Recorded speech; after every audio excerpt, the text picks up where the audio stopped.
আমাদের দিয়ে আস ভাই তাড়াতাড়ি করে গাছ লাগে মাংস নিয়ে দৌড়াদৌড়ি। হ্যাঁ দই খুব বেশি না, লাস্টে সমান হয়ে গেছে না, পানি একবারই দেওয়া দরকার ছিল, হাফটাও দেওয়া দরকার।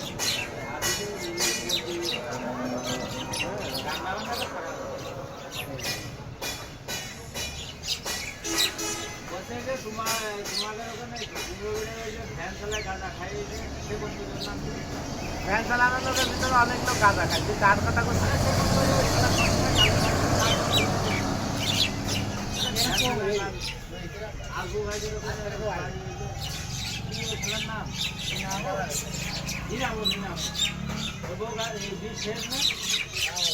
ওই ঘোষপাড়ায় উল্টি পড়েছিল ও এইদিকে ভাতার খায় গাঁজা, হ্যাঁ ভাতার খায় গাঁজা, কাজকর্ম করে না, বাজার সাজাই করে না, নাইকে ধরে মারে, এইদিকে খুব অশান্তি বিয়ে করেছে যে এইটুকু না।